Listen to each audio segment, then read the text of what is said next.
Pinalalakas ang disaster risk governance sa Cordillera, pagsasama ng katutubong karunungan at inklusibong pamamahala si disaster risk reduction, binigyang diin sa Sagana Conference sa Baguio City. Narito ang ulat ni PIAUC intern Laika Shane Corpus. Nagtipon-tipon ang mga kinatawan ng pambansa at lokal na pamahalaan, disaster risk reduction practitioners, indigenous peoples mandatory representatives, at iba pang partner institutions sa second strengthening actions for governance, adaptation, and native heritage o Sagana Regional DRRM CCA conference dito sa Baguio City.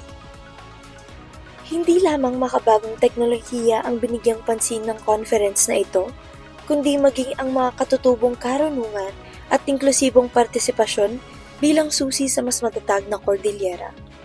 Sabi nga nila in Tagalog, kung hindi marunong lumingon sa pinanggalingan ay hindi makakarating sa parurungan.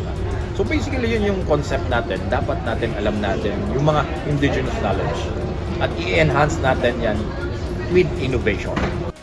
Layunin ng conference na ito na pagsamahin ang katutubong kaalaman at makabagong inobasyon upang makabuo ng disaster risk reduction strategies na angkop sa kultura at pangangailangan ng mga komunidad sa rehiyon.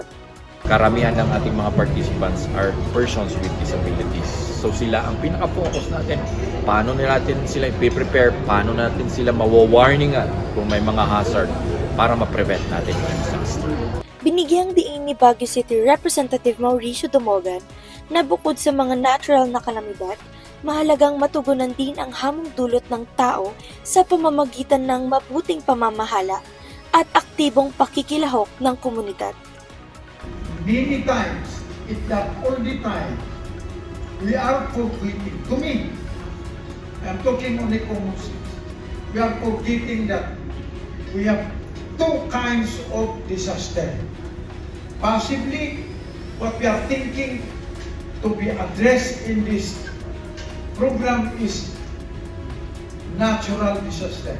We are not including human disaster, which is to me, if you quantify the cost of human disaster, it might even be bigger than what is caused by natural disasters. Because human disasters happens every day. Ayon naman kay United Nations for Disaster Risk Reduction Economic Affairs Officer Alper Aras, magiging epektibo lamang ang disaster preparedness kung nakararating ito sa lahat, lalo na sa mga sektor na mas mataas ang panganib na maiwan sa panahon ng kalamidad. I want to be clear about what strengthen means here. An early warning system is not as strong simply because it's a technically sound. It is strong when it is people-centered, when it is inclusive, when it is actually reaches those who face the greatest barriers before and after a disaster. When we design for those most at risk of being left behind, we build systems that work better for everyone. Para sa mga persons with disabilities, ang komperensya ay naging pagkakataon hindi lamang upang matuto, kundi upang maging bahagi ng pagbuo ng mas inklusibong disaster preparedness sa kanilang komunidad. Marami akong natutunan ngayon dahil ako bilang sa PWD sector na kung paano nila kami ma-include talaga sa mga programa nila dahil sa amin napaka-vulnerable yung grupo namin na ano yung mga measures na gagawin nila for us na hindi po kami mapag-iwanan.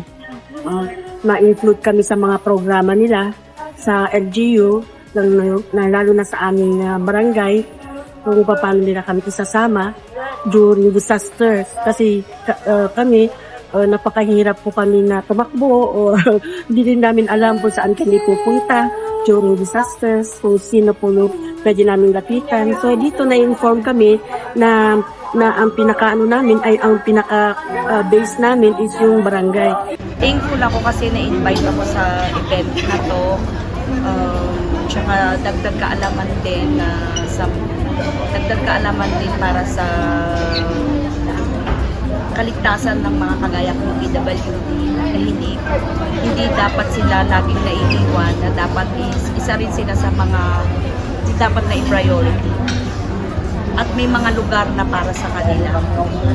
Samantala, nagkaroon din ng exhibitors areas aktibidad kung saan ipinakita ng iba't ibang ahensya at pribadong sektor ang mga makabagong teknolohiya para sa seismic monitoring at iba pang kagamitang sumusuporta sa disaster risk reduction at climate change adaptation. Ipinakita rin ng Sagana Regional DRRM-CCA conference na ang tunay na kahandaan sa sakuna ay nagsisimula sa pagpapahalaga sa karunungan ng mga ninuno at pagtiyak na walang sektor ang naiiwan sa mga hakbang tungo sa ligtas at matatag na komunidad. Mula rito sa Baguio City, ako po si Laiko Shinko Cruz para sa PIA News Cordillera.